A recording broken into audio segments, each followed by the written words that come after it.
Sería el segundo webinar del Keratoconus Forum que tengo el honor de compartir con el maestro Albertazzi. Este segundo iba a ser un específico de crosslinking. En este caso tengo el gusto de poder presentar a un residente que tuve el placer de ir con él unos cuantos añitos, residente del Hospital Torre Cárdenas de Almería. Muchas gracias por la invitación, en especial al doctor Joaquín Fernández, mi querido amigo, y es un orgullo estar con todos ustedes aquí compartiendo los conocimientos y aprendiendo al mismo tiempo sobre crosslinking.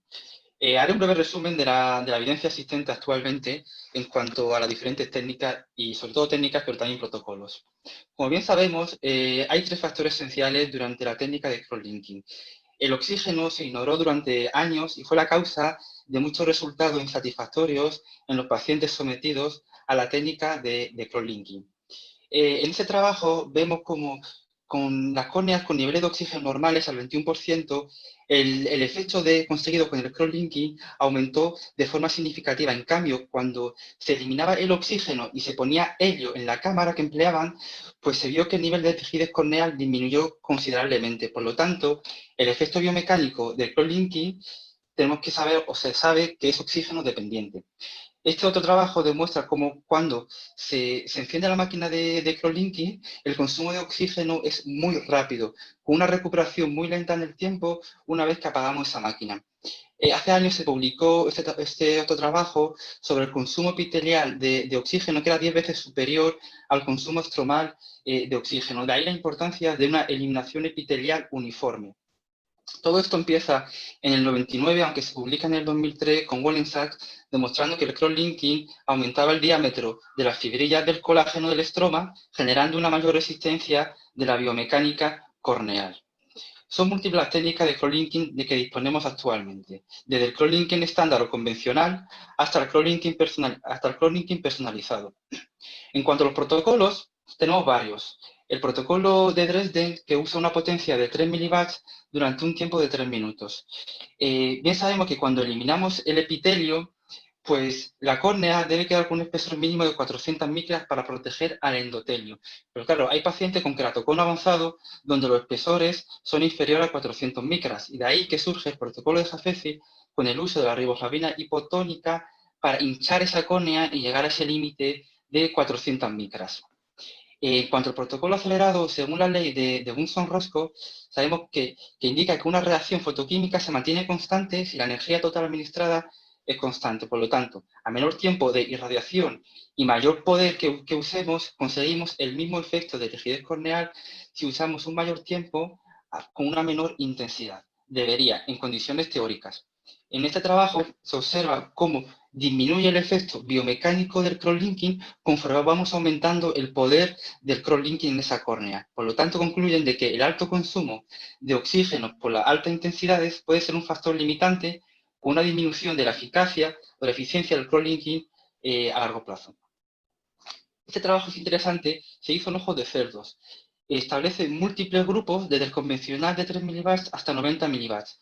Llegando a la conclusión, los resultados arrojan de que fueron estadísticamente significativos hasta 45 milivatts y no hubo diferencia de 50 a 90 milivatts. Y además concluyen en que las irradiaciones por encima de 10 milivatts y por debajo de 10 minutos, el fortalecimiento biomecánico corneal que se consigue es insuficiente. En cuanto al crosslinking acelerado, hay 4 estudios que avalan su eficacia. Este, recientemente publicado en junio de este año, lo comparan el convencional a 3 milivatts con el acelerado a 9 milivatts, basándose en resultados keratométricos, y observan que el crosslinking acelerado fue tan efectivo como el crosslinking estándar en estabilizar la progresión del keratocono. En este otro trabajo, igualmente se compara el convencional a 3 milivatts con el acelerado a 9 milivatts, y ambos fueron efectivos en estabilizar la progresión del keratocono, aunque el crosslinking supuso un mayor aplanamiento corneal y una mayor profundidad de la línea de demarcación. Por último, en cuanto al crosslinking acelerado, este trabajo comparan 3 grupos: el convencional, el acelerado a 9 milivatts y el acelerado a 30 milivatts. Los 3 obtuvieron resultados funcionales similares, pero mayor cambio se obtuvo en el crosslinking estándar o convencional. Pasando al crosslinking transepitelial, el PION, traigo 3 trabajos. Este de Asfayez, en el que lo comparan con el crosslinking estándar y observan que el transepitelial se produce un aumento de la K máxima en 1.1 dioptrías y 20 pacientes de este grupo progresaron, siendo el cross-linking estándar más efectivo. En este trabajo de Ruiz, igualmente lo comparan con el transepitelial, con el convencional, y observaron que el estándar tenía una mayor mejoría en la CASTIP respecto al transepitelial, concluyendo de que igualmente el estándar es más efectivo. Este metaanálisis muy interesante se compara transepitelial versus estándar. Sí que es cierto que el transepitelial proporciona resultados visuales favorables en cuanto a disminución del equivalente esférico, del astigmatismo y de la mejora de la agudeza visual. Pero se observó que a lo largo de los meses en el transepitelial se iba produciendo un empeoramiento progresivo en las CAS. En cuanto al iontoforético, el trabajo de Vic Bova igualmente lo comparan con el cross-linking convencional, observando que el iontoforético supuso una detención en la progresión del queratocono a los 24 meses de seguimiento, aunque con menor descenso en K. Igualmente, la profundidad de la línea de marcación era menor, siendo el cross-linking estándar más efectivo. Este trabajo de Mastropascua y Emilio y et al. Observaron que, hicieron un estudio determinando la concentración de ribo en estroma anterior, medio y posterior en córnea de cadáveres, observando que la saturación de ribo era mayor y más profunda en el siguiente orden: cross-linking estándar, cross-linking iontoforético y cross-linking transepitelial. Con el permiso de la doctora Valeria Sánchez, voy a comentar lo siguiente. Ellos tienen una comparativa en su hospital a 3 años de convencional respecto a iontoforesis, observando que el cross-linking iontoforético no es nada inferior al cross-linking convencional. Incluso observaron en su serie progresión precoz en los pacientes sometidos a cross-linking convencional. Pero no significa esto que haya una mayor efectividad en cuanto a cambios paquimétricos y queratométricos. Incluso sabemos con los estudios que hay de que la línea de marcación es más superficial en el iontoforético.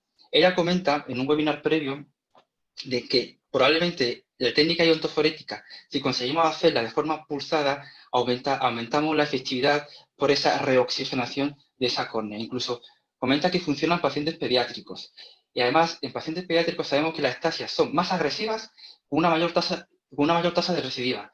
Y es recomendable, en el caso de que tengan que volverse a hacer un recross-linking, hacer una técnica iontoforética, hacer una técnica convencional por las complicaciones que sabemos. Es una técnica rápida, incluso se pueden hacer los 2 ojos en el mismo acto quirúrgico. Se demostró con esta técnica menos dolor, sin defecto epitelial y con una tasa de complicaciones más baja. En cuanto a la profundidad de la línea de marcación, traigo aquí 4 trabajos. El primero de Spadea, en el que concluyen de que la eficiencia del cross-linking estimada por la profundidad de la línea de demarcación es secundaria a la penetración estromal del ribo y a la luz ultravioleta. Pero claro, aquí falta un componente, como dije en la primera presentación. Por lo tanto, fue criticado por el grupo de Emilio Torres y de Jafesi, refiriendo de que esta afirmación se debe usar con precaución, puesto que la concentración de ribo no es el único factor modulador en cross-linking, sino que la presencia de oxígeno es fundamental para el efecto biomecánico final del cross-linking. Por lo tanto, la disponibilidad de oxígeno podría afectar a la eficacia de cross-linking en el cross-linking iontoforético, como es el caso que estamos hablando. Además, Ali Messen hace un estudio con 3 grupos observando que la profundidad de la línea de marcación era mayor en el cross-linking convencional y el acelerado respecto al transepitelial, pero esta línea de demarcación no tiene correlación con los cambios topográficos. Por lo tanto, no es una medida directa de la eficacia de cross-linking, al igual que demuestra Pirker y Vinciguerra en el 19. Cambiando de sección un poco, pasamos al cross-linking transepitelial, pero con debridamiento parcial. Traigo 3 trabajos. El objetivo de esta técnica es el confort del paciente. Es efectivo, aunque la penetrancia del ribo es escasa respecto al convencional.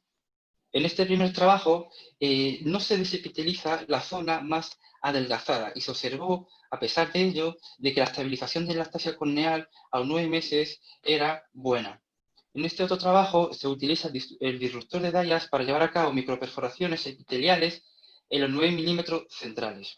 Y en este último trabajo de Virgilio Galvis, una espátula establece franjas de 1 milímetro a 1,5 milímetros de ancho por 1 milímetro de distancia entre ellas, en los 9 milímetros centrales, observando buenos resultados de estabilización a largo plazo del queratocono, pero se observaron pérdidas importantes de células endoteliales en esta técnica. En cuanto al cross-linking con lente de contacto para córnea por debajo de 400 micras, el trabajo de Susan Jacob en córnea de 350 a 400 micras, usando lente de contacto blandas y ribo ISO al 0,1%, llegaron y tuvieron como resultado de que se producía un aumento medio del grosor mínimo corneal con estos dos elementos en torno a 107.9 micras, concluyendo de que es una técnica efectiva y segura para córnea por debajo de 400 micras. Además, Wollensak hace otro estudio con 3 tipos diferentes de lentes de contactos asociados al cross-linking y ven que cuanto más hidrofílica esa lente de contacto, más absorción de la riboflavina y de la luz ultravioleta tenía esa córnea. Además, la lente de contacto protege las estructuras corneales, obvio, pero no elimina el efecto del cross-linking, aunque el efecto biomecánico es en torno a 1/3 inferior al cross-linking estándar. En cuanto al cross-linking personalizado, el trabajo de Maria Nordstrom hacen 2 grupos de trabajo, uno cross-linking acelerado pulsado y el otro cross-linking topo-guided. En función de las dioptrías del paciente, se administra una determinada energía durante un tiempo determinado, observando buenos resultados en agudeza visual y en equivalente esférico. Y además lo curioso es que observaron que al mes después del cross-linking, el grupo personalizado tuvo mejor agudeza visual, probablemente por la menor irradiación central, por lo tanto menos haze provocado por la técnica personalizada. En cuanto al cross-linking en lámpara de hendidura, con el permiso del doctor Emilio Torres, que ya lo comentó en un webinar previo, se utiliza el sistema ICE conectado a la lámpara de hendidura a una distancia de 32 milímetros y ha demostrado reducir costos, cobertura en países en vía de desarrollo que no disponen de una máquina de cross-linking, separar casos infecciosos de las cirugías regulares, muy importante, y el tiempo en la práctica clínica diaria no sería un obstáculo. Y es un procedimiento estéril, como ha demostrado los trabajos sobre la esterilidad en cross-linking. Y ya para acabar, en cuanto al cross-linking asociado a cirugía refractiva, este trabajo publicado en abril de este año resume los 5 principales protocolos de cross-linking asociado a PRK o PTK. En el protocolo de CRETA en este estudio, se demuestra que la PTK ofrece mejores resultados que la eliminación mecánica del epitelio. En cuanto al protocolo de CRETA Plus, que a lo anterior le añaden una PRK convencional, o sea, ni topo-guided ni wavefront-guided. Demostró mejoras significativas en agudeza, en refracción y en queratometrías. Canelopoulos, con el protocolo de Atenas, en este trabajo lleva a cabo un grupo simultáneo y otro secuencial a 6 meses posterior del cross-linking, observando mejores resultados en el grupo simultáneo y con menos haze corneal en dicho grupo. Y hablan de que el beneficio de la técnica simultánea es porque se genera una acción sinérgica al redistribuir las fuerzas tensionales en la córnea mediante la remodelación por ablación de superficie, con mejor penetración del ribo, mejor reforzamiento corneal y mejor resultado visual. Incluso Ambrosio menciona que el protocolo de Atenas resulta ser superior a la técnica de cross-linking solo en cuanto a pruebas biomecánicas. En el protocolo de Tel Aviv igualmente demuestra que la técnica combinada de forma simultánea obtuvo buenos resultados en agudeza, en astigmatismo y en la detención de la progresión del queratocono. Mohamed Shafik es totalmente partidario de la técnica secuencial, a un año después del cross-linking, observando en su serie una mejora a 20-40 en agudeza, con mejoría en aberraciones y en índice de asimetría. Y además es partidario de la técnica de wavefront-guided en lugar de la topo-guided, porque esta última trata solamente la superficie corneal anterior, pero no toma en cuenta ninguna compensación de la parte posterior. Y además siempre utiliza una PTK para la remoción epitelial. Ya para acabar, esta revisión de la literatura de Ahmed Bardan, que establece 3 grupos de trabajo. Grupo secuencial con 3 estudios, simultáneo con 11 estudios y el PRK solo con 7 estudios. El grupo secuencial demostró mejor agudeza visual a distancia corregida. El secuencial y el PRK solo, de igual manera, demostraron una disminución del astigmatismo mucho mayor que el grupo simultáneo. Y el grupo de PRK solo tuvo una mayor reducción en el equivalente esférico.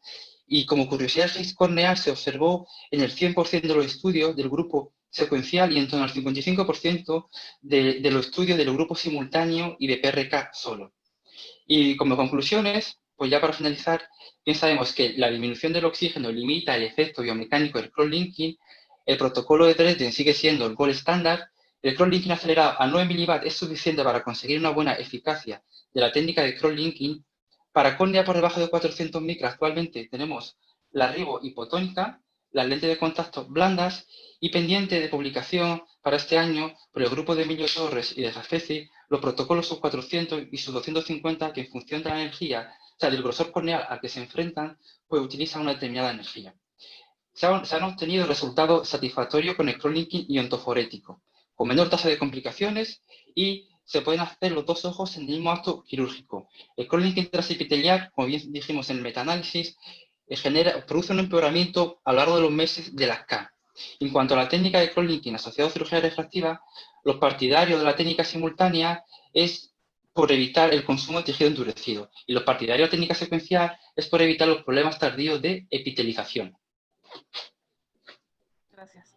Bueno, pues entonces vamos a hablar un poco de seguir hablando de cross. Yo específicamente me voy a basar o enfocar en 3 técnicas. En EPI-OFF, que ya hablaron, en donde desepitelizamos y después hacemos la impregnación de riboflavina para poner la luz ultravioleta. El transepitelial, que ya Sidi nos hizo favor de explicar muy bien los resultados, pros y contras, en donde por el tipo de riboflavina que se usa, no necesitamos quitar el epitelio y es más tardado para que se logre la inhibición de la riboflavina en el estroma y después poner la luz ultravioleta.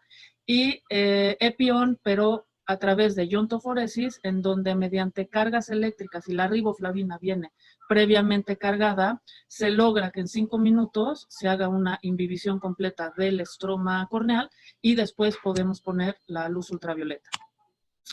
Habló ya también Sidi un poquito de esto. Es interesante, se analizaron estas 3 técnicas para tratar de analizar cuál era la que producía mayor profundidad de la inhibición de la riboflavina, ya que eso nos va a ayudar a saber hasta dónde podemos lograr el entrecruzamiento de la colágena corneal. Entonces, en este estudio comparan estas 3 técnicas y se ven tanto en cajas, en la gráfica de cajas por bigotes y en este renglón que hago más grande, donde la primera línea es EPI-OFF, se ve una mayor profundidad, después con técnica iontoforesis, y al final, o en último lugar, estaría la técnica transepitelial, donde no se logra mayor concentración de la riboflavina dentro del estroma corneal. En el hospital, a raíz de esta invitación, hicimos una revisión de los últimos 10 años para tratar de ver qué es lo que está pasando en el hospital. Tenemos un número muy importante de pacientes que hemos tratado con cross-linking desde el 2010, con una N de 1,748 casos.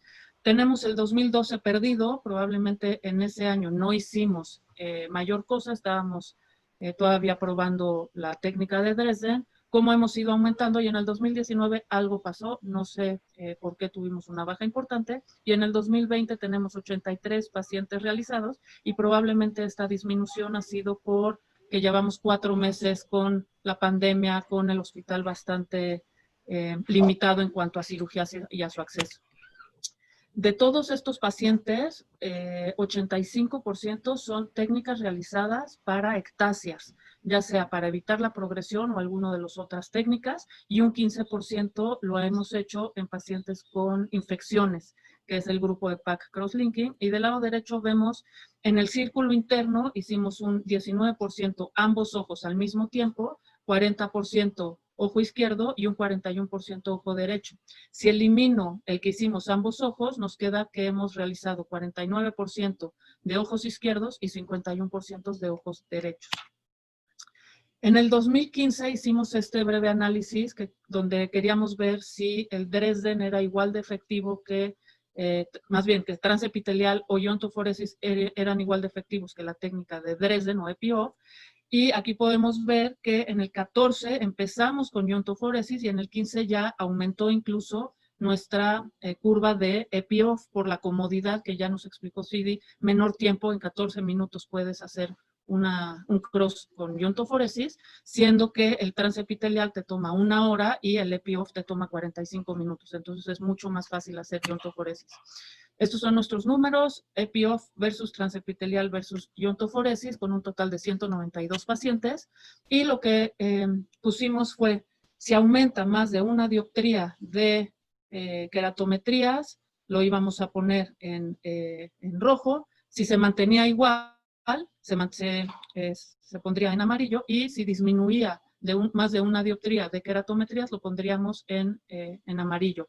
En cuanto a paquimetría, estos valores era por porcentajes, tomando 10% de la paquimetría total como una disminución importante, amarillo que se quedaba igual y en rojo solamente sí aumentaba. Entonces aquí podemos ver en los tres grupos cómo EpiOff y iontoforesis más o menos están muy similares, siendo que en cuanto a queratometrías, siento que el transepitelial realmente es el único que se nos sale, tiene un aumento de la queratometría máxima de manera importante cuando lo comparamos con las otras dos técnicas, y en las paquimetrías, que sería la tercera curva de las tres técnicas, vemos que transepitelial es la que menos cambios tuvo. Aquí podemos tener en gráficas cómo al corte del año las tres técnicas logran estabilizarse, pero si se fijan, iontoforesis no lo logramos continuar al segundo año porque todavía no teníamos tanto tiempo de haber realizado esta cirugía. Si se fijan, el transepitelial tiende una bajada en cuanto a agudeza visual, también hay una tendencia hacia la baja en cuanto a capacidad visual mejor corregida, y la queratometría promedio aumenta en el transepitelial, siendo que el EpiOff tiende todavía a 2 años mantenerse estable o ligeramente hacia la baja, y iontoforesis nos hace un comportamiento extraño con tendencia hacia la alta. Las paquimetrías que nos hablan de la compactación que pueda tener las fibras del estroma, el transepitelial, que es el verde, empieza a tener cambios a partir del año. EpiOff, que es azul, más o menos se mantiene dentro de los valores del pre, y iontoforesis al año trae una tendencia hacia la baja. Hicimos encuesta de dolor y Hayes y vimos que el EpiOff sería el que mayor Hayes se obtiene porque desepitelizamos, pero a los 6 meses se quita cualquier cambio a nivel del estroma, y estos son por cambios a nivel del epitelio, y realmente no hay una estadística significativa entre las tres técnicas en cuanto al dolor. Bueno, en cuanto al Hayes, en cuanto al dolor, EpiOff es el que más duele, después de iontoforesis, y al último transepitelial, y no sabemos si es porque es el que menor efecto produce a la larga. Entonces, con este estudio, el mayor cambio se observó con la técnica de Dresden, después por iontoforesis y al final transepitelial. EpiOff y iontoforesis mostraron presentar datos similares en cuanto a progresión, no así en cuanto a cambios queratométricos, paquimétricos, etc. Después hicimos otro estudio del 2015 al 18, en donde a finales del 17, también haciendo un comparativo solamente Dresden versus iontoforesis, que ya me hizo favor de adelantar un poco Sidi. Entonces, estos son nuestros datos. La edad media es de casi 24 años de edad. 95% lo hicimos en pacientes con queratocono y un 4% en aquellos que presentaron ectasia post-LASIK. Estos son los parámetros que analizamos: agudeza visual mejor corregida, la esfera, el cilindro, queratometría máxima, la mínima, y la paquimetría, el punto paquimétrico más delgado. Se hizo esto antes de la cirugía, al mes, a los 6 meses, al año, a los 2 años y a los 3 años. Arriba tenemos los datos de Dresden, abajo tenemos los de iontoforesis, y no encontramos ningún cambio estadísticamente significativo entre cada uno de los grupos. Cuando los comparamos entre ellos, son los mismos datos, el mismo tiempo, y tampoco vimos cambios estadísticamente significativos, aunque en algunos casos sí podríamos tener cambios clínicamente significativos, como sería el cilindro de el Dresden, es mucho más, los cambios en el cilindro son más importantes que en iontoforesis, así como en la queratometría media. Aquí tenemos una gráfica comparativa en donde, a pesar de que se ven mayores cambios en Dresden, no hay una diferencia importante en cuanto a queratometría máxima entre los grupos. Y a raíz de esto decidimos hacer un estudio de no inferioridad para ver si estábamos, a pesar de que Dresden produce mayores cambios, si estábamos más bien nada más comparando si era superior o no, y se demuestra con esta gráfica que no es inferior a iontoforesis, no es inferior a la técnica de EpiOff. Concluimos entonces que no es inferior y es igual de efectivo para detener la progresión del queratocono cuando se compara contra la técnica convencional. Esto no significa que Dresden no produzca mayores cambios en queratometrías y en paquimetrías cuando lo comparamos. Iontoforesis es una técnica menos dolorosa, no produce el defecto epitelial que tiene Dresden, aunque sí se producen rupturas de epiteliales a nivel de los enlaces interepiteliales para permitir el paso de la riboflavina. No hemos tenido ningún paciente con Hayes, no hemos presentado pacientes con infección después de la iontoforesis, que no significa que no se pueda presentar, y es un procedimiento sin duda mucho más rápido y menos incómodo. Se pueden hacer ambos ojos en una misma sesión, porque duraría media hora contra la hora y media de un paciente con la técnica convencional. El crosslinking es para detener la progresión y cualquier cambio refractivo seguimos pensando que es secundario al procedimiento. Hay diferentes técnicas que son igual de efectivas para producir el entrecruzamiento de la colágena corneal y detener la progresión, que es hoy lo que estamos buscando, detener la progresión de queratocono y evitar un trasplante. Dresden o EPI-OFF parece ser más efectivo en cuanto a cambios estructurales, ya lo habló Cidy en cuanto si se cree o no que la línea de demarcación nos está hablando de mayor efectividad o no, que está muy debatible, y también los cambios parece que son a mayor plazo, aunque todavía nos falta más tiempo para hacer este análisis y determinar esto. Pero en cuanto a biomecánica corneal, pareciera que son muy similares. Y iontoforesis es una opción para las ectasias con una menor tasa de complicaciones. Muchas gracias.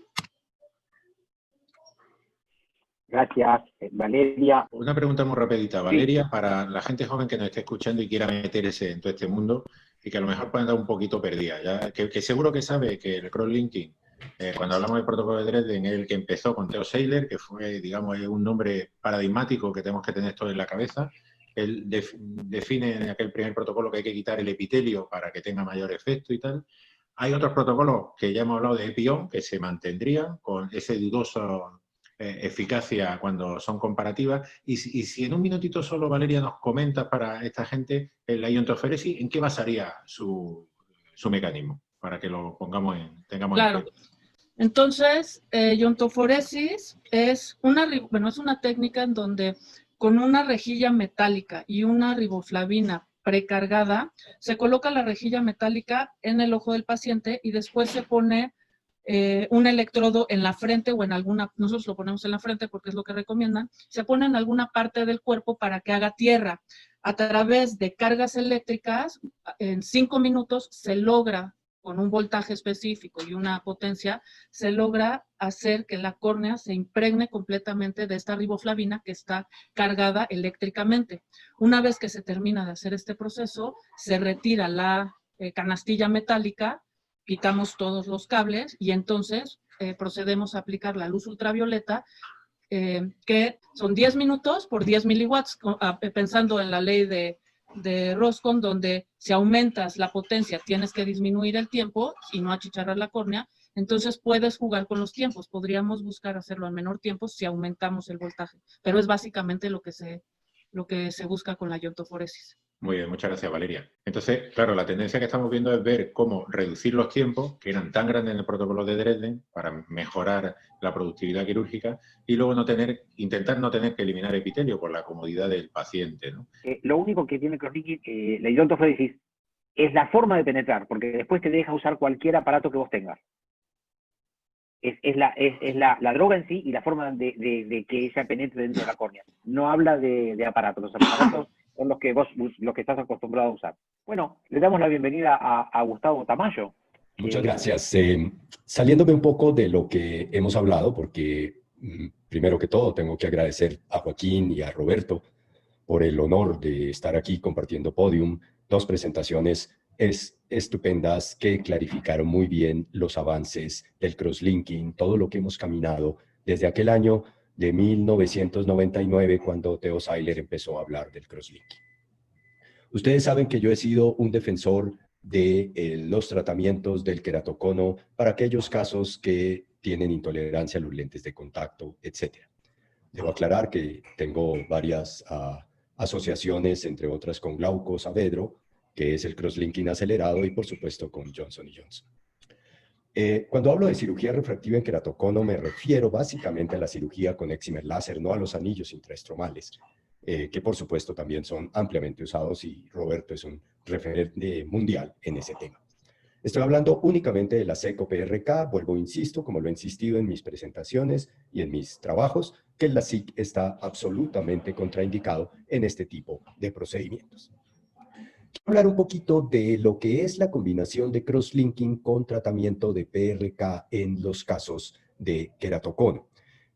John Canelopoulos, como ustedes pueden ver en este artículo de córnea del año ya 2007, está hablando del crosslinking combinado con un PRK topo-guided. En este artículo, John Canelopoulos y Binder hablan de cómo se pueden mezclar y es efectivo y produce excelentes resultados en los pacientes con queratocono, como alternativa al tratamiento únicamente con trasplante de córnea. Este fue el inicio de lo que más adelante llegó como el protocolo de Atenas. Pero el protocolo de Atenas realmente es muy importante decirlo porque todo el mundo lo menciona, y el protocolo de Atenas es simplemente una idea de John Canelopoulos muy efectiva que el mundo le agradece, que es hacer excimer láser y al mismo tiempo, en el mismo acto quirúrgico, poner el crosslinking. Pero ustedes, no sé si alcancen a leer en sus pantallas, pero ustedes pueden ver que él realmente disminuye la zona óptica a 5.5, dice que trata únicamente el 70% de los tratamientos refractivos y dice que escojo el valor de 50 micras como la máxima ablación, como la máxima profundidad, que está basada en nuestra experiencia del tratamiento de córneas irregulares con esta plataforma. En otras palabras, sale de su experiencia y, como siempre lo he dicho, aquellos que me han oído hablar, los números nos los sacamos del sombrero en muchas ocasiones. Yo también me voy a sacar mis números del sombrero. Quiero aquí hablar del nacimiento de un protocolo, si ustedes lo quieren, que lo voy a llamar el protocolo de Bogotá. Y lo voy a llamar así porque yo también me saqué un número del sombrero basado en esto. Miren, este artículo, que lo hicimos con el doctor Mario Serrano, este artículo es del año 2000 y es un artículo publicado en el Journal of Cataract and Refractive Surgery, en el cual hacemos tratamientos con excimer láser en queratoconos, todavía sin crosslinking, pero en el artículo ustedes pueden encontrar los excelentes resultados que hemos tenido.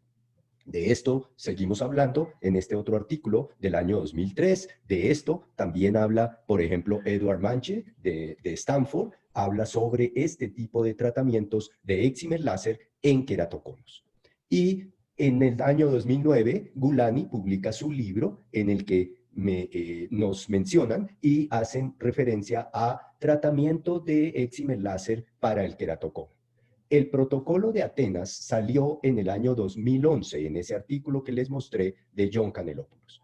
Así que nosotros tenemos una historia muy larga de hacerle excimer láser a la córnea sin crosslinking todavía. Naturalmente, quiero mostrarles este caso. Es del año 1998.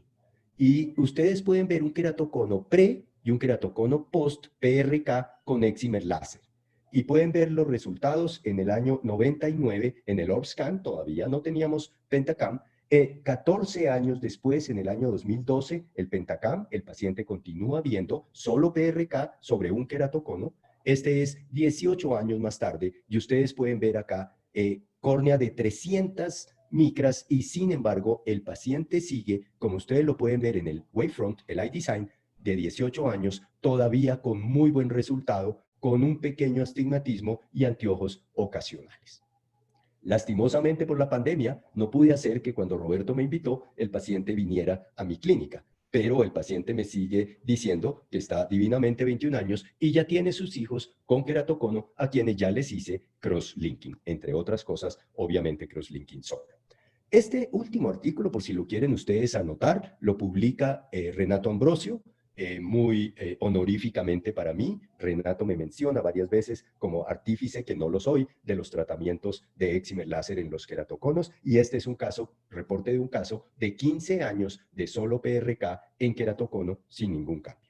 Entonces, cuando presenté esta charla en México en el año 2011, más o menos por las épocas en que John Canelopoulos estaba sacando sus artículos sobre el protocolo de Atenas, me encuentro con que Yaron Rabinovitz, con quien tuve innumerables discusiones y quien es mi gran amigo hoy en día, dice que sí se puede hacer PRK para queratocono. ¿Cómo les parece esta diapositiva? Esa fue su conferencia. ¿Cuándo está bien hacer PRK para queratocono? Y ahí lo menciona. Y dijo cuáles eran sus indicaciones del tratamiento del queratocono. Esto es un artículo, es una presentación del año 2011. Estos son mis resultados. Quería mencionar rápidamente que nosotros creemos en el cross-linking acelerado, creemos en el EPI-OFF, hemos hecho EPI-ON con oxígeno, incluso con máscaras de oxígeno, como Glaukos lo desarrolló ahora, pero les quiero decir, como lo probaron claramente mis dos conferencistas predecesores, no hay ninguna duda de que el EPI-OFF es mucho más efectivo en detener el queratocono y creemos en la línea de marcación de alrededor de las 200 micras. Nosotros tuvimos aquí, presentamos 137 pacientes de en promedio de 27 años, todos fueron EPI-OFF con la ablación de láser inmediatamente seguida, y ustedes pueden ver cómo la agudeza visual sin corrección mejora dramáticamente, cómo la mejor agudeza visual corregida también mejora dramáticamente. Estos fueron hechos con el protocolo de Dresden.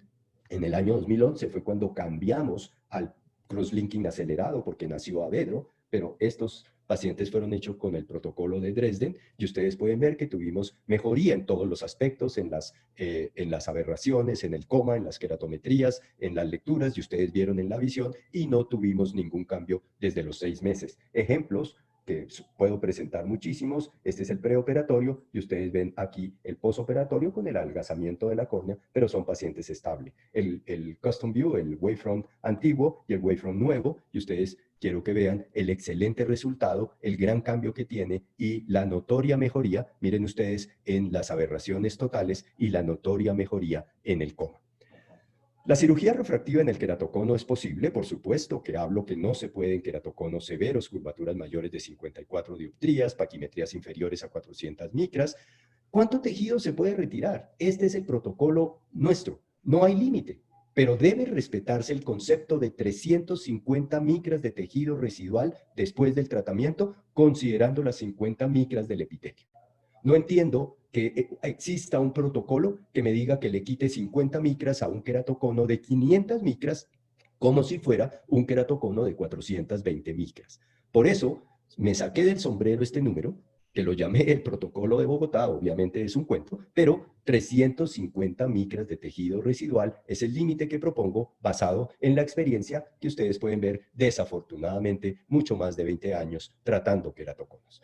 Ven aquí otro póster presentado en ASCRAS 2016, no quiero extenderme mucho, tenemos casos 45 queratoconos, 16 queratotomía radial, postqueratoplastia 5, ectasias 12, todos los casos mejoraron, esto sí ya era cross-linking acelerado, la visión sin corrección, todos mejoraron la visión con corrección, o les mantuvo igual. Tuvimos únicamente el 3.84% de pérdida de una línea, pero ningún caso de pérdida de más de 2 líneas. De estos pacientes, finalmente, al cabo del tiempo, el GIC desapareció y mejoraron 2. Uno quedó con pérdida de una línea de mejor agudeza visual corregida, pero su visión sin corrección mejoró tanto que el paciente no tiene ningún problema en su funcionamiento. No hubo cambios, pero miren, ganaron una línea el 28% y ganaron 2 líneas el 10%.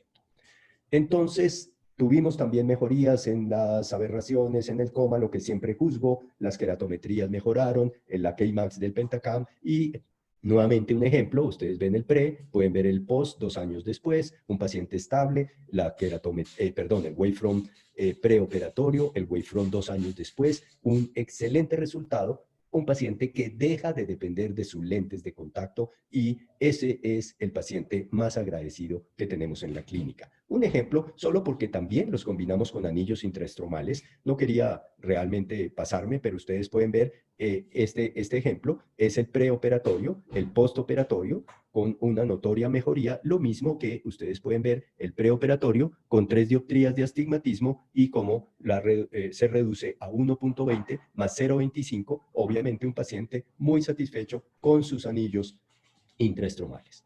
Por último, entonces, ¿de dónde saqué las 150 micras?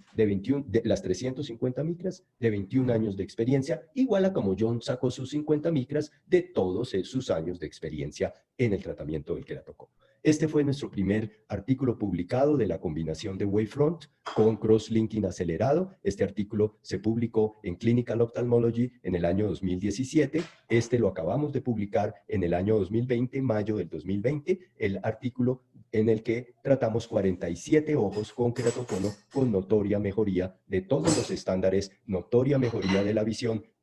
Todos los pacientes mejoraron la visión sin corrección, no tuvimos pérdida de líneas de visión y, como les digo, en este estudio del mayo del 2020, Clinical Ophthalmology, me saco la cifra de las 350 micras, basado, como lo digo aquí también, en los numerosos trabajos que hemos hecho con el queratocono.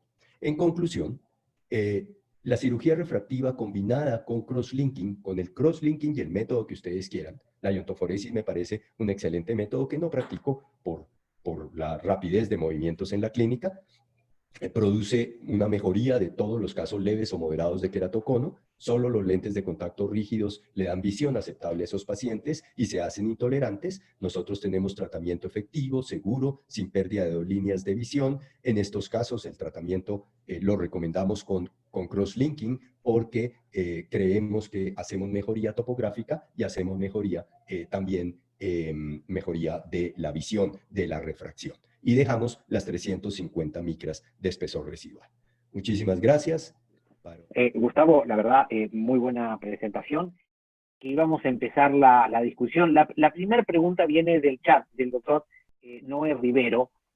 Si tienen experiencia y si tienen algo para decir, la técnica que saca el epitelio por partes, es decir, que no vamos a hacer menos efectos, dejamos el epitelio. El protocolo de Glauco Saavedro, de EpiOn, con la máscara de oxígeno, implica quitar, ellos dicen la mucina, dicen ellos, con una esponja, que básicamente quita, creo yo, unas micras de epitelio. Pero la verdad es que no tengo ninguna otra experiencia fuera de esto, que no sé si es a eso a lo que se refiere la pregunta. Me parece que la pregunta iba a dejar el epitelio donde no queríamos hacer mucho efecto. Era buscar hacer más efecto en las zonas curvas y no hacer tanto efecto en las planas. Era eso. Ya, sí, eso lo hace el aparato, el Mosaic, el aparato de Avedro, que programas en la topografía la zona donde quieres tratar y el crosslinking va solo a esa zona. Pero dejar el epitelio me parece bien.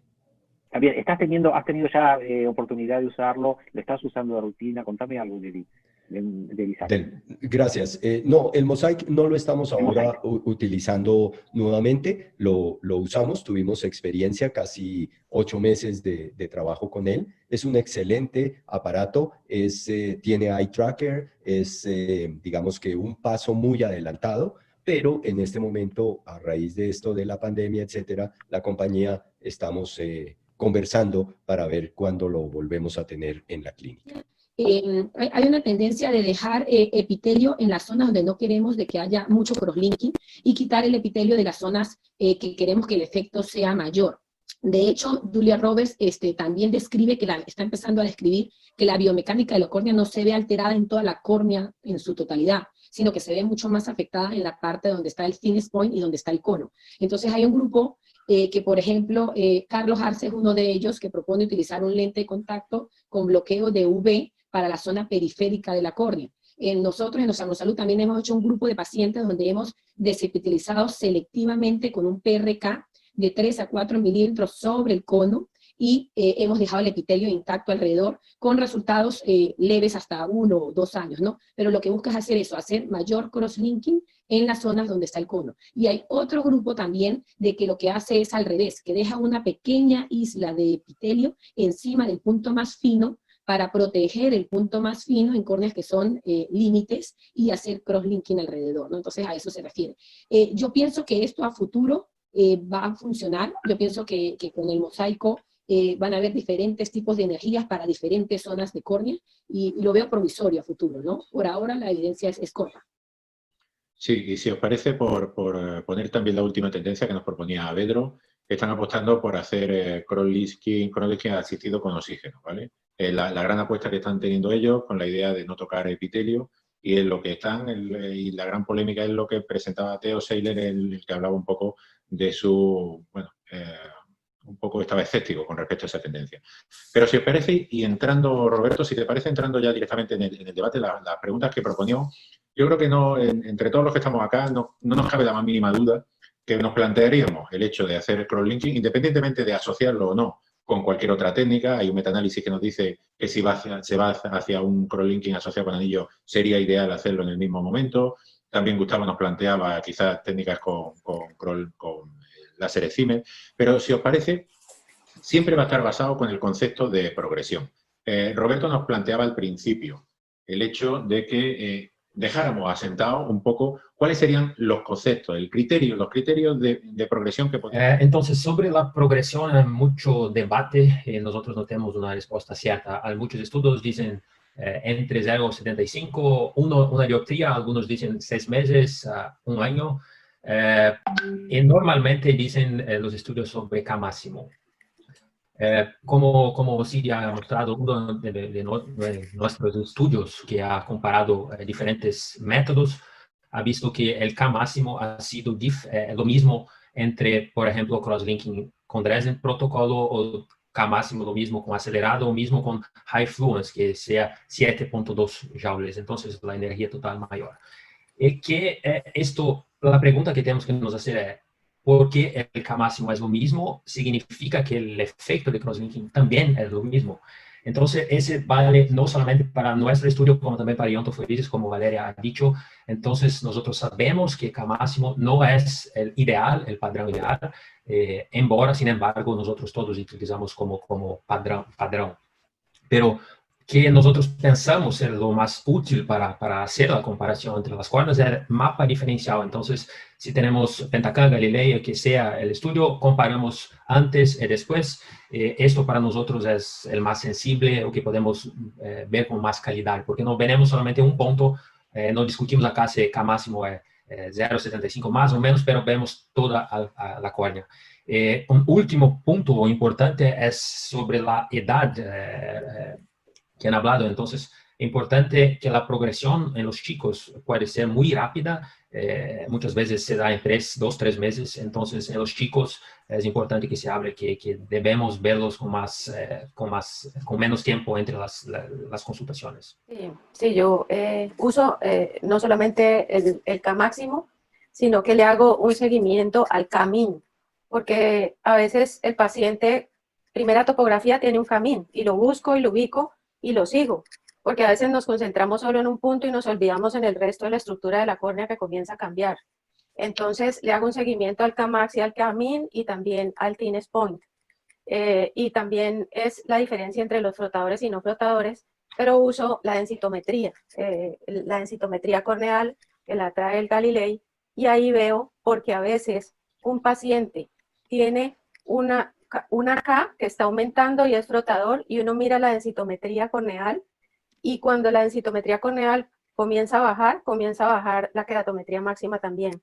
Entonces, el frote disminuye ambas cosas. Un queratocono normal, no. Un queratocono, por ejemplo, te llega un paciente con uso de lentes de contacto, tiene un Warpatch. ¿Cómo diferencias? Si es un mini Warpatch en un paciente que no es un cono, sino que es un flotador, lo sigo con la densitometría corneal. Eso es bien importante porque uno a veces se puede equivocar. Y por eso nunca hago un crosslinking en un seguimiento menor de 1 año, le hago cada 6 meses topografía corneal. Oye, Jiménez, si me permite una pregunta, no he comprendido por qué utilizas la densitometría para decidir sobre el procedimiento. Nosotros utilizamos el mapa epitelial para esto, para que podamos hacer la diferencia si existe un Warpage o cómo está el epitelio, si compensa o no, pero la densitometría es la primera vez porque en este momento no tengo mapa epitelial. Teníamos un OCT, que era el OCT de córnea, que tenía el mapa epitelial, y lo cambiamos y no tiene mapa epitelial. Entonces tengo que usar la densitometría.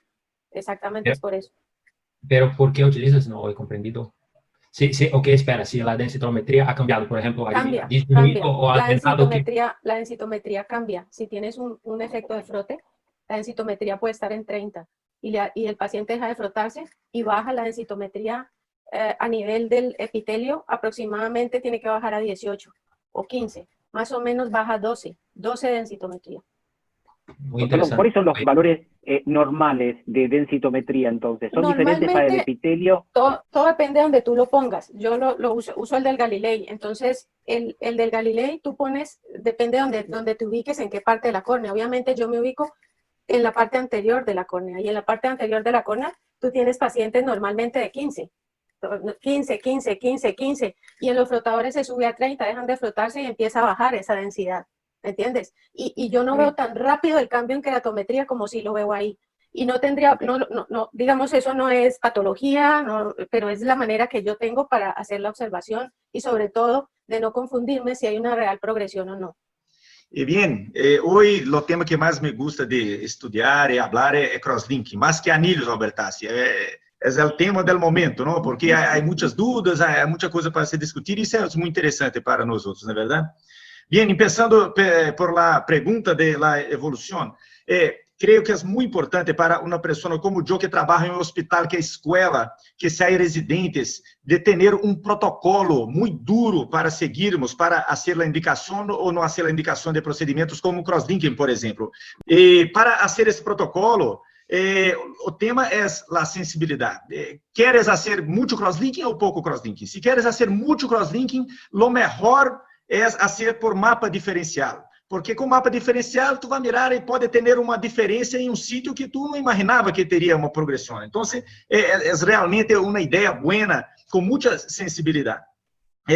Quem gosta de números, quem le gusta números, se tu vai mirar em K máximo, que é o ponto mais curvo da córnea, ou K2, que é o K mais curvo da keratometria simulada, eles são mais sensíveis. Tu vai ter mais indicação de crosslinking se tu vai utilizar, por exemplo, o K promédio, vai ter menos indicação de crosslinking, porque cambia menos, não? Então, é uma questão de querer ser mais ou menos, não importa qual é a variável que tu vai mirar, pero que tem, seguramente, o patrão vai ser diferente de um de outro, pero que tem que seguir um patrão. Há que ter um protocolo e seguir um patrão.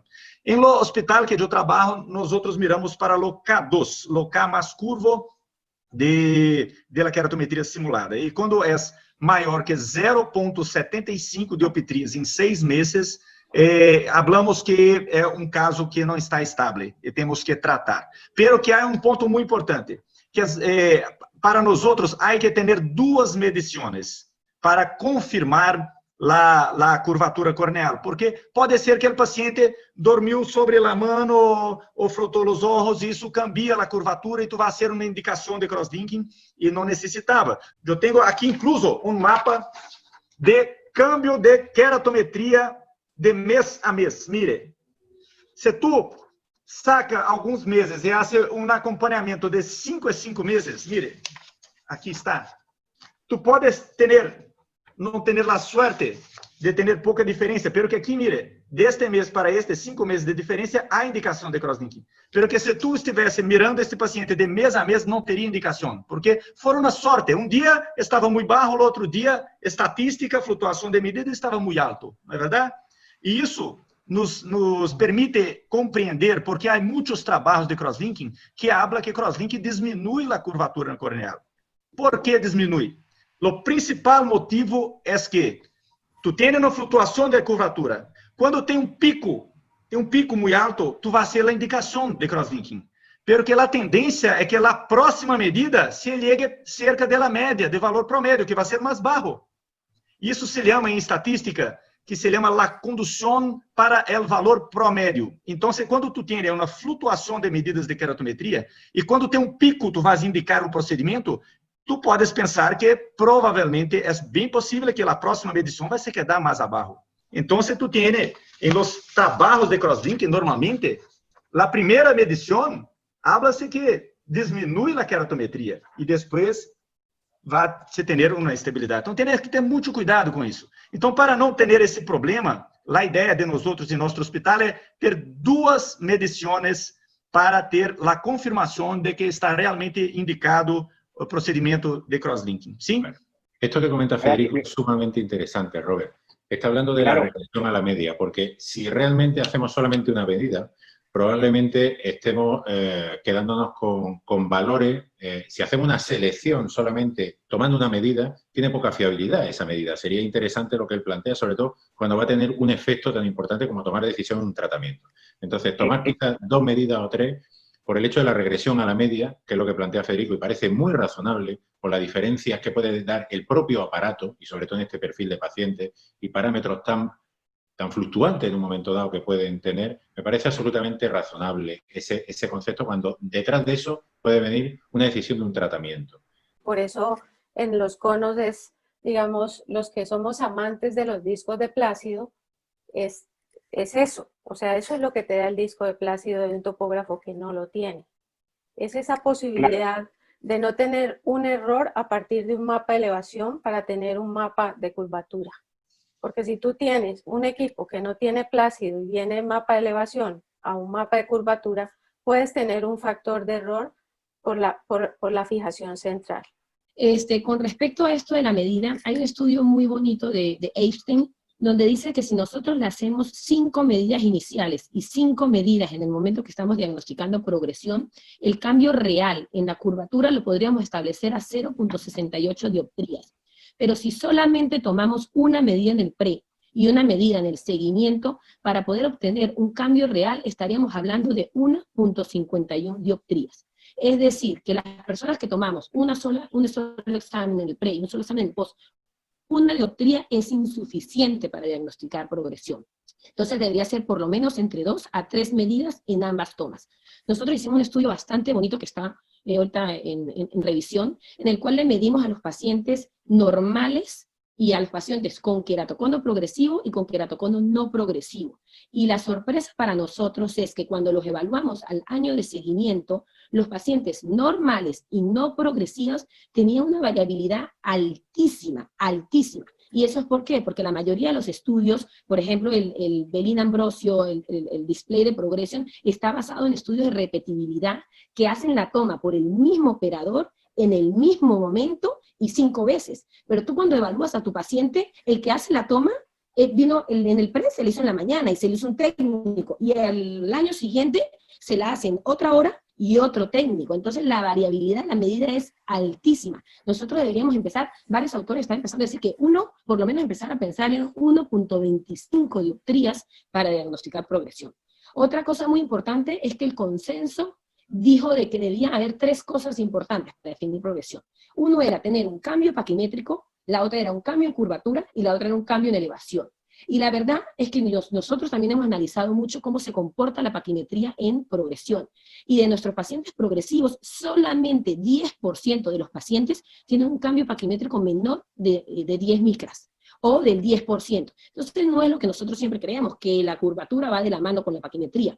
La elevación posterior en algunos casos nos puede servir. Hay un estudio de David Maja, donde la progresión a corto plazo, es decir, a 3 meses, se evalúa, se evidencia de mejor manera en la elevación posterior que en la cara anterior por los problemas de variabilidad.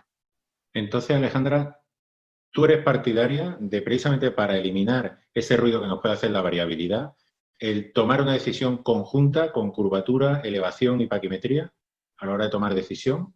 Paquimetría la veo para ver si tengo una baja drástica en el punto más fino, que ya me censure el hacer un crosslinking, pero no la tomo muy en cuenta para progresión. Vale. Lo que evalúo es steeper K, o sea, la queratometría más curva, máximo queratometría, un cambio mayor de 1 a 1.25, y estoy pendiente de la elevación posterior, porque si no veo cambio en la curvatura anterior, pero veo un cambio drástico en la curvatura posterior, también me voy a que es progresión.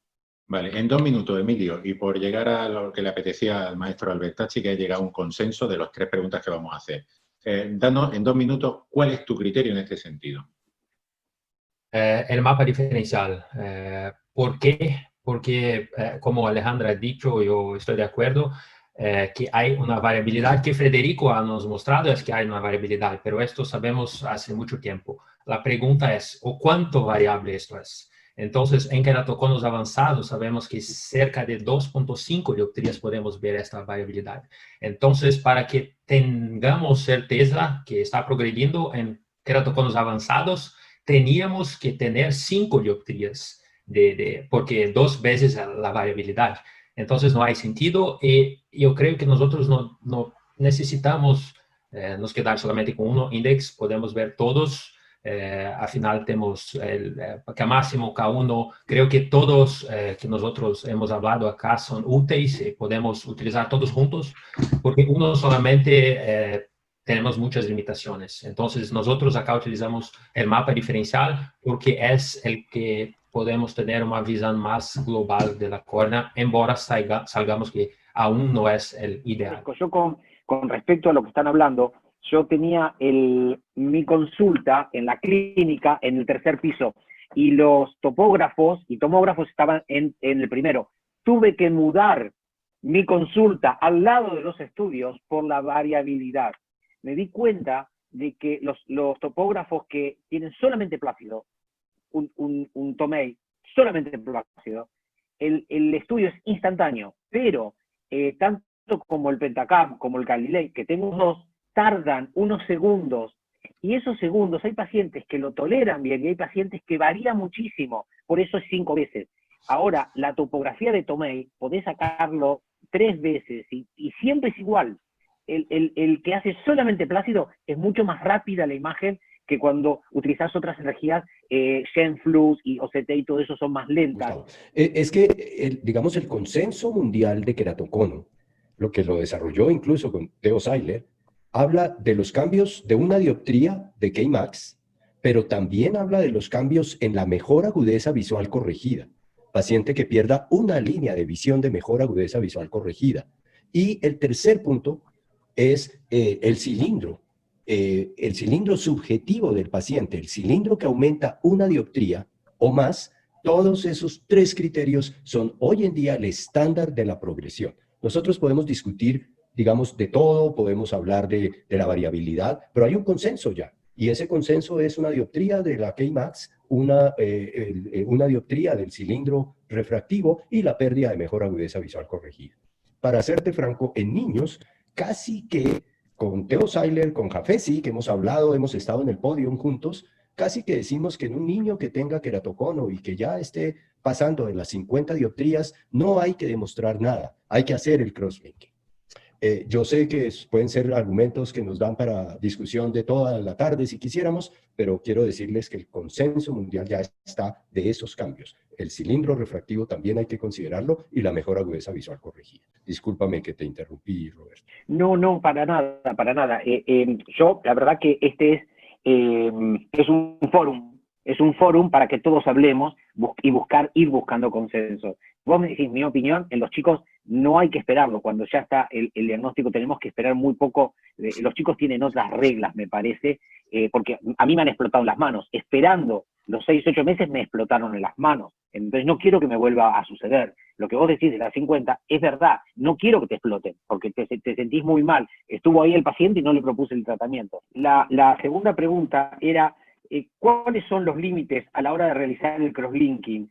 La paquimetría de menos de 400, ¿ustedes la realizan? ¿Van cambiando la osmolaridad de la riboflavina? ¿Cuáles son los límites de ustedes? Entonces, nosotros ahora en verdad no tenemos límite. Nosotros hacemos con nuestro protocolo, se está en revisión ahora, esperamos que en breve esté publicado, pero nos ajustamos la dosis de la energía necesaria para cada córnea. Entonces, lo más fino que hemos tratado se fue una córnea con 215 micra de estroma, y esto, la medida es hecha siempre después de la instilación con la riboflavina. Entonces, que digo acá, no es la medida que vemos en Scheinpflug o otras OCT, por ejemplo. Sin embargo, es la medida que vemos al intraoperatorio. Entonces, ¿qué hemos hecho?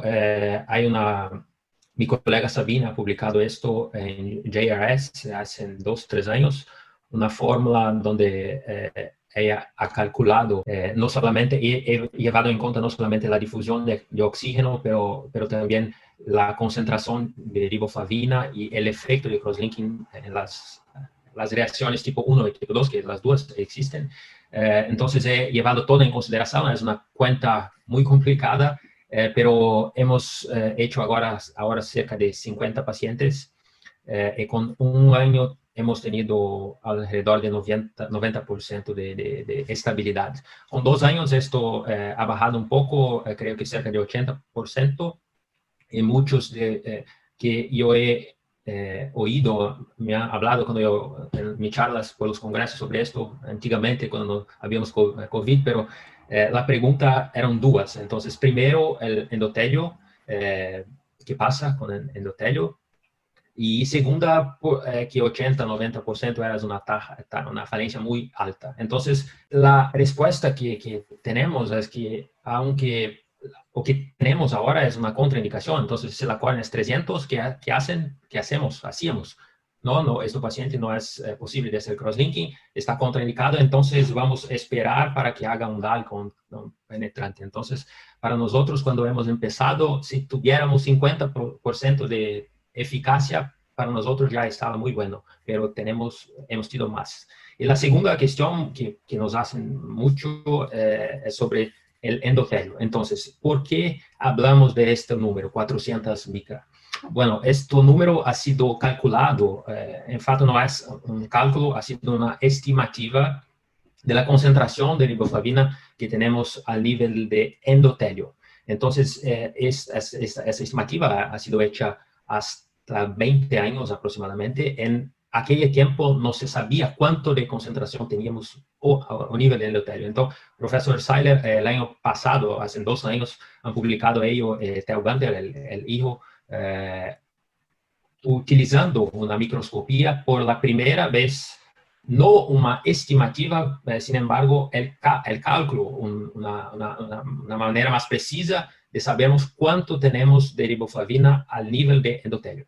Y que hemos descubierto que hay una diferencia con la estimativa que teníamos a 20 años y que ha generado la regla de 400 micra para hoy, con microscopía, una diferencia de 1.7. Entonces, 70% de diferencia entre que pensábamos que teníamos, pero o que ahora sabemos que tenemos. ¿Qué significa esto? Entonces, si tenemos una diferencia, una concentración diferente, menor de riboflavina, no endotelio, por la misma estimativa, nosotros podríamos ter más energía, 70%, porque la reacción se da entre la luz y la riboflavina. Entonces, esto, claro, es un indicio, pero de que por todos estos años, este límite que nos hemos utilizado de 400 micra no es la verdad absoluta. Entonces, por todos estos años, posiblemente hemos utilizado un límite muy alto. Y la última cosa es que los protocolos de crosslinking topo guiados llegan hasta 15 joules. Esto es 3 veces más que nosotros utilizamos con el protocolo de Dresden. Entonces, cuando hacemos los arcos, estos arcos en el centro del cone, que es normalmente la área más fina, más delgada, en esta parte llegamos a aplicar 3 veces más energía. Entonces, ya estamos utilizando hace tiempo y no nos damos cuenta, y ahora tenemos un cálculo que nos dice que podemos utilizar más. En nuestros pacientes no hemos visto ningún señal de descompensación endotelial también. Entonces, muchas cosas están surgiendo, pero todo indica que el límite 400 ha sido por mucho tiempo hiperestimado. Sí, completamente de acuerdo. Yo llevo siguiendo a Emilio mucho tiempo porque él con su grupo y el doctor Jafés y demás están cambiando mucho estos temas de cómo lo hacemos, ¿no? Las concentraciones de oxígeno. En el hospital estamos empezando a hacer un protocolo con iontoforesis, pero con oxígeno versus sin oxígeno, que espero podamos presentar resultados en 1 año. Y nosotros sí llegamos a aplicar en córneas por debajo de 400, no con el protocolo de lente de contacto, y no hemos tenido ninguna complicación. En cuanto a los niños, nosotros no nos esperamos ni siquiera a que lleguen a las 50 dioptrías queratométricas, sino en el momento en el que detectamos a un niño con un queratocono, en ese momento le aplicamos el entrecruzamiento porque creemos que no debemos esperar a que llegue a las 50 dioptrías, que estoy de acuerdo con el doctor que la medicina basada en evidencia es lo que debería de guiarnos, pero si fuera mi hija, no me quiero esperar a que ya tenga 5 dioptrías de esfera más el equivalente en cilindro para justificarle un procedimiento que en los años nos ha demostrado seguro, o sea, se puede repetir, y realmente la tasa de complicaciones ha sido muy baja si juntamos todos a nuestros pacientes. Sí hay complicaciones, pero creo que justifica un tratamiento mucho más agresivo en los niños que por el tiempo que les queda de vida podría ser más importante. Nosotros tratamos de hacer cross-linking 350 micras, hacemos un transepitelial y combinamos un poco de riboflavina hiposmolar. No hacemos normalmente por debajo de 350 micras, ya a su paciente lo dejamos para dar. Es un poco delgadas, transepitelial, con riboflavina hiposmolar. Y con respecto a lo de los niños, sí, efectivamente, si el niño es de provincia, si el niño tiene rascado, si el niño tiene historia familiar o algún factor de riesgo, no esperamos progresión. Si vemos que es de padres con un nivel educativo bastante alto, que se comprometan, que lo pueden llevar cada 2 meses, lo controlamos cada 2 meses para evidenciar progresión. Y a la mínima de progresión se trata. Muy bien. Es importante quedar claro para las personas que están nos escuchando que lo clásico, lo estándar, lo que está aprobado por FDA y todo, que se hay un límite que es 400 micras. E quando tu tienes menos de 400 micras, a opção clássica é a utilização de riboflavina hipoosmolar, que vai cambiar a paquimetria da córnea, e normalmente você pode ganhar mais ou menos 100 micras. Então, quando tu quita o epitélio e tem hasta 300 micrones, utilizando riboflavina hipoosmolar, tu vai chegar hasta 400 micrones para fazer o crosslinking em la técnica tradicional. Agora, estas coisas como novos limites, como agora parece que vai ser alguma coisa cerca de 300 micrones e tudo, são protocolos de pesquisa. É muito importante deixar claro para as pessoas que estão sendo que isso está por baixo de uma instituição, de uma universidade, de um protocolo de pesquisa e tudo, não é coisa para sermos em nosso consultório. Me gostaria de falar um pouquinho sobre a lente de contato, do crosslinking, contact lens assisted crosslinking, que eu não creio em isto. Em la charla que vimos de CID, há uma imagem muito interessante, clássica de isto, que a lente de contato não absorve nada de riboflavina. Então, se tu mete uma lente de contato que não tem filtro UV, é a mesma coisa de não fazer nada. O que necessitamos nós outros é ter um material com a mesma absorção de UV que é a córnea com riboflavina. Então, seria como meter um flap de lazi que tu sacas de uma pessoa e mete por la córnea de uma outra que vai ser crosslinking. Porque fazer crosslinking com uma lente de contato com filtro V não vai ser. Se tu mete uma lente que não tem filtro V, não faz nenhum sentido. Eu realmente não compreendo como uma lente de contato que não absorve nada. Tu podes deixar meia hora, 1 hora, 2 horas, 3 horas, porque zero de absorção de riboflavina dentro da lente de contato. Se tu miras a imagem que Cid mostrou em la charla dele, falando de isto, quando tu miras o espaço onde está a lente de contato, se queda absolutamente negro, mostrando que não há nenhuma absorção de riboflavina. Então, realmente é um tema que creio que é interessante se falar. Se crê que meter na lente de contato vai se quedar na córnea mais gruesa, pero que a mim não faz nenhum sentido. Federico, la lógica que han utilizado, yo estoy de acuerdo con tú.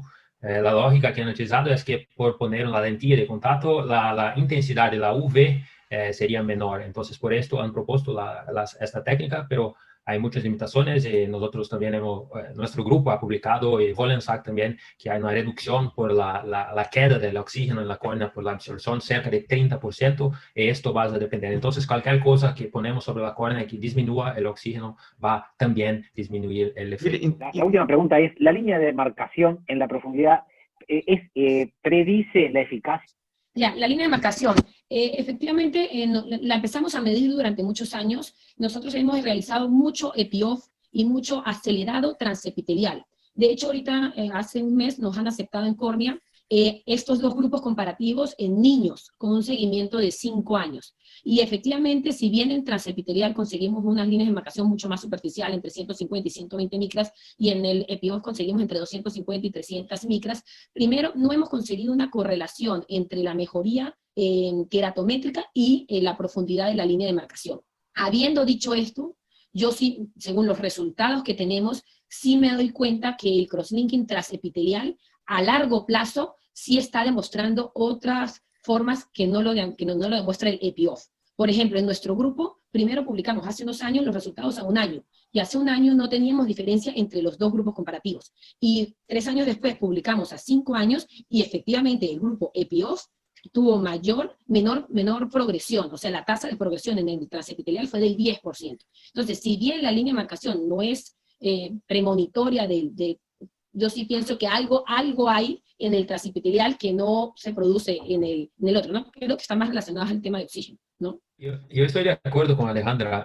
En este estudio de las córneas finas delgadas que hemos hecho, nosotros hicimos uno de los marcadores ha sido la línea de demarcación, porque estimamos en las córneas delgadas. El resultado que hemos encontrado es que la línea de demarcación de estos pacientes no se fue correspondiente con la misma disminución de K máximo de la queratometría de forma general. Es lo mismo que Alejandra ha dicho, nosotros hemos encontrado, pero sabemos que ciertamente hay una alteración que nosotros vemos. Entonces, ¿o qué esto significa? Probablemente significa una alteración tecidual del tejido, pero esto no tenemos la respuesta, pero parece no ser lo mismo que el efecto. Entonces, si tenemos una línea más profunda, vamos a tener más reducción de la queratometría. Eso no parece ser el caso, pero no tenemos la respuesta. Es que yo asociaría más la línea de marcación con la resistencia.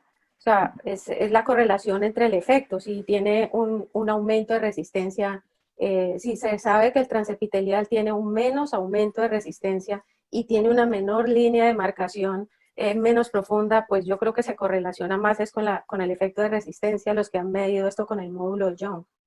Hay un artículo publicado, creo que es de Siguerra, de Corbis y línea de marcación en pacientes con crosslinking, y tampoco de ellos consiguen una correlación del todo lineal, ¿no? En este aspecto, ¿no? Creo que falta más estudios de Corbis y crosslinking, pero ya lo primero que se arroja también demuestra lo mismo, ¿no? Que no hay una correlación lineal positiva.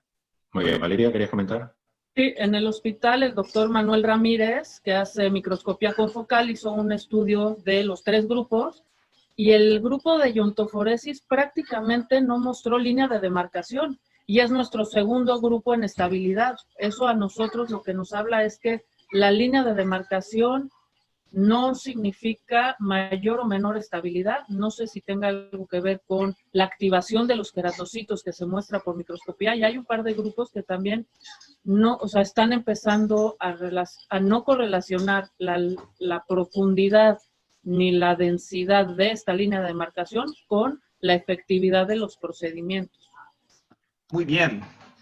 Dios, há 16.000 anos, criou o homem.